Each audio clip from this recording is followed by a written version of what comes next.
Sanamkela Avalanche of Grace igama lam ndithenjiwe molweni.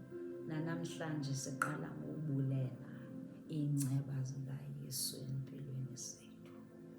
Sifunda indumiso ye-136 Psalm 136 verse 1. Lithi bulelani kuYehova ngoba elungile, ngoba zinaphakade iinceba zakhe.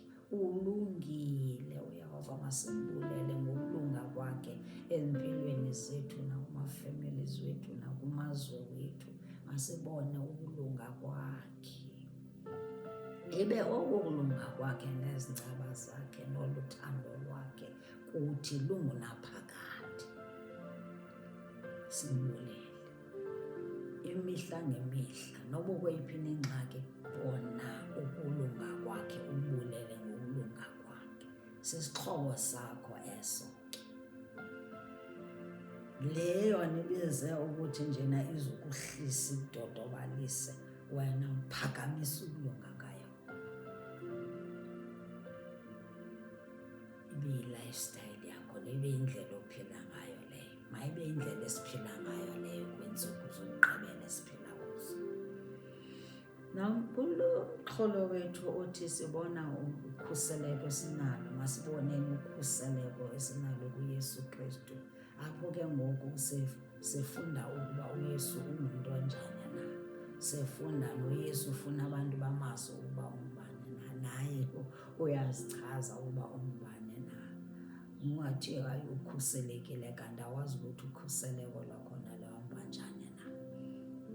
Ukhuselekile kuyo, funda ukwazi ke ngokuthi ungumntu onjani na. Namhlanje ke kuYohane 15 uthi ndingumdiliya wenyaniso, diliya wenene empilweni zethu nasempilweni yakho. Yeva ke uthini na. I-heading ithi umzekeliso womdiliya wenyaniso, iphinde ithi abafundi baya kuthiywa lihlabathi. Ungacingi fanuba uzawuthandwa lihlabathi xa ulandela uYesu Kristu. Futhi kwezi ntsuku zokugqibela bathi bengakuthandi, athi ufunda leza kwenza ukuthi abantu bangakuthandi nyani ke ngoku.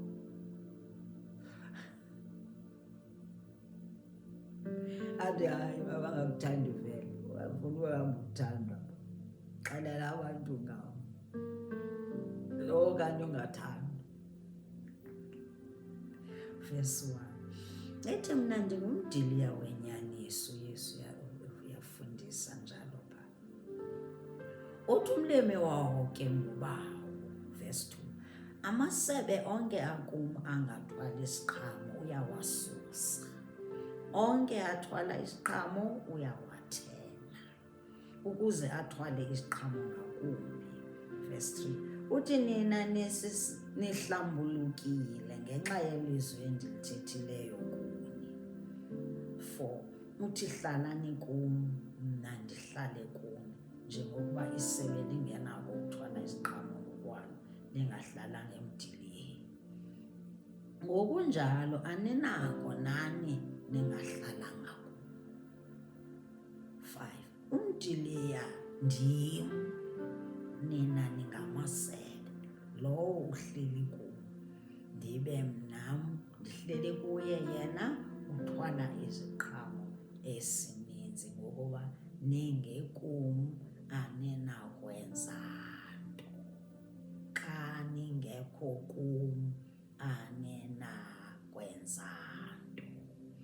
6 ukuba umntu uthe akahlala kum ulahlelwa ngaphandle njengesebe, ome baze abantu bawabuthe bawaphose emlilweni atshiswe.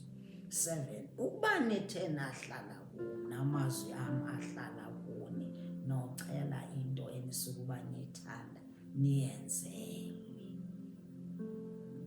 8 ukuzukizwa ubawo ngale nto yokuba nithwale isiqhamo esininzi, niyakuba ngabam abafundi ke.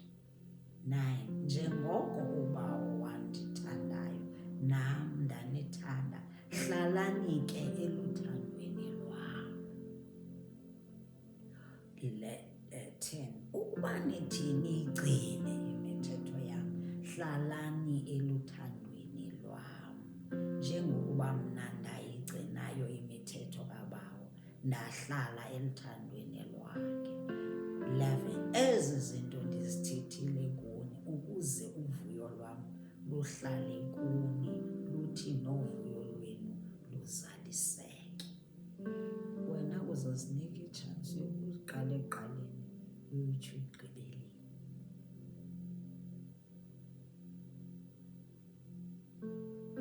uYesu esixelela ngayo ukuthi umdili uthi kukho izinto ekufuneka sizifundile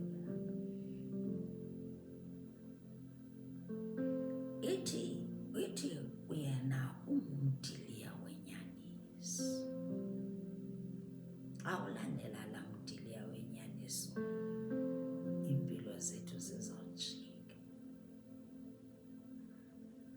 Xa silandela umdiliya wenyaniso, kodwa xa silandela imidiliya yobuxoki sichitha ixesha lethu, sichitha nempilo zethu. Asizufumana ulonwabo, asizufumana uphumla nothando sizalufumana apha kuYesu Kristu umdiliya wenyaniso. Verse 2 uthi amasebe onke akum angathwali isiqhamo uyawasusa. Angathwali isiqhamo. Yesu ufuna sithwale isiqhamo. Ufuna sithwale ntoni? Sifune sithwale isiqhamo. Yesu uthi ke ngoku amasebe angathwali isiqhamo uyawasusa. Onke athwala isiqhamo uyawathena. Amasebe athwala isiqhamo uyawathena. Ezi ngxaki odibana nazo, okugula odibana nako, ungamangali uthi kodwa ndikhonza uThixo, kodwa jonga izinto ezindehlelayo. Uyathena, i-pruning leyo. Ususa yonke. Akumnandanga xa esusa amasebe. Ususa konke angakufuniyo ezimpilweni zethu. Umsebenzi wakhe lowo, luthando lwakhe nalo.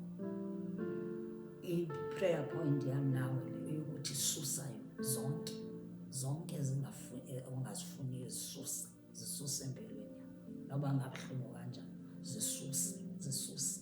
Ezingatyalwanga nguwe. Any plant, any tree not planted by God, be uprooted. Uproot them, Lord. Zizinto ezenza ukuthi sisoloko sisondele kuYesu Kristu, ngoba nguye ozisusa. Nguye zisuse into zonke ezo ongazifuniyo empilweni yakho. Iyi-prayer point yakho leyo nawe. 10 prune them. Susa yezo ukwenzela ukuthi sizolunga sifane naye. We want to be like you, Jesus. Xa sifuna ukuba naye masivume ukuba makasuse izinto angazifuniyo empilweni zethu ukwenzela ukuthi sizothwala iziqhamo ngakumbi. Athi nina nihlambulukile ngenxa yelizwi endilithethileyo kuni. Kubaluleka ukuba masifunde ilizwe lakhe. Xa simane sifunda iBhayibhile leyo siyahlambuluka kanjalo. Uyasilungisa njalo. Sizakwenza le nto iBhayibhile yatsho. Iyasihlamba iBhayibhile. Iyinyani ke leyo ukuthi iyasihlamba.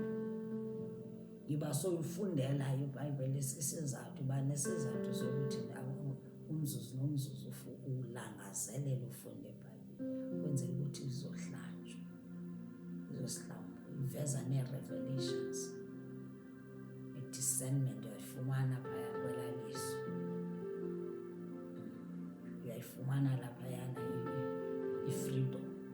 What the Son of Man has set free is free indeed. Uyifumane le freedom yokuthi nje freedom iqala kuphi? Spiritually. Deliverance iqala spiritually. Healing iqala spiritually. Zonke ezi zinto ziqala spiritually. Zenza njani? Ziqala ngokuthi sifunde ilizwi. Kuyahambelana. masikhuthazane nyani, masikhuthazane ufunda iBhayibhile yo. Seyide isezifowunini zethu. Devil is a liar.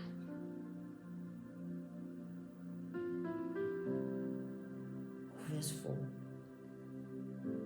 Uthi hlalani kum, nam ndihlale kuni, njengokuba isebe lingenako ukuthwala iziqhamo ngokwalo lingahlalanga emdilini. Uthi masihlale kuye, singasuki kuye, singazi ngecawe kuphela.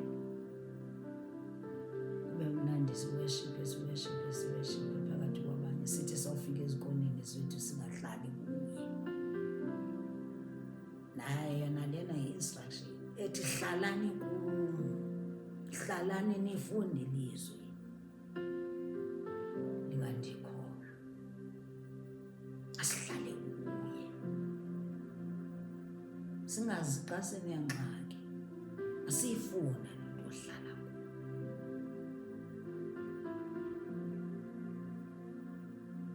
Sihlaleni kumdila wenyaniso uYesu Kristu, singasuki. 5. Uthi umdila ndim, nina ningamasebe. Singamasebe thina, yena ungumdili, thina si-connected. So elasebe ke xa lisukile kuyo alizuthwala siqhamo.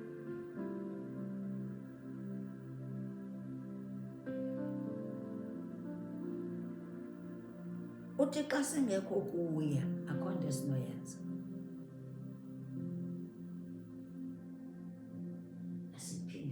Balulekile uverse 5. Uthi umdili ndim, nina ningamasebe, lo uhleli kum ndibe nam ndihleli kuye. Yena uthwala isiqhamo esinintsi ohleli kuyo, ohleli kuYesu. Xa sihleli kuYesu Kristu uzothwala iziqhamo esinintsi.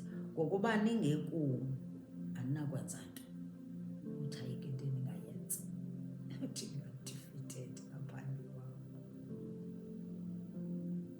Ngaphandle wakhe utsho njalo, uthi ayikho into esingayenza. Uthi thina ngaphandle kwakhe senkingeni enkulu kabi. 6. Ukuba umntu uthe akahlala kuwo, ulahlelwa ngaphandle njengesebe, ome, baze abantu bawubuthe bawaphose emlilweni atshiswe loo masebe. 7. Ukuba nithe nahlala kuwo namazwi am. Ukubaluleka kwela lizwi ke, wena mntu ke ofikayo elikholweni okanye ubukade ungaboni ukubaluleka kwelizwi, uyayiva impendulo iyaphendulwa ke namhlanje. Ukuba uthi verse 7, ukuba nithe nahlala kuwo namazwi am ahlala kuwo. Amazwi la ubalulekile ukuthi mawahlala phaa kuthi, wameditate, simeditate ngalo size simemorize. So memorize, silazi ilizwi likaYesu Kristu. Uthi ke ngoku xa sinela lizwi nocela nihlala kum, namazwi am ahlale kuni, nocela into enisuka uba niyithanda niyenze.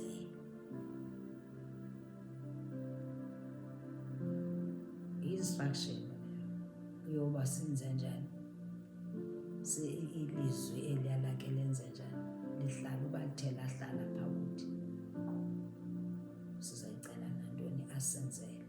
Ungayivumeli ke i-mindset from pit of hell ozathi kunini negative, hayi kunini ndicela, kunini ndicela, kunini ndilindile, kunini. Ungabenzi okunini, ngoba ngenza njani, usakujongile kaloku, usakukhulisa, usasikhulisa, owazi yonke into ngathi.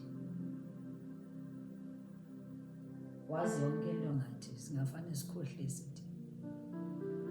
Asingeze simkhohlise kodwa uYesu Kristu. So kufuna sifunde ukuthi njena senze njani, siqhubeke.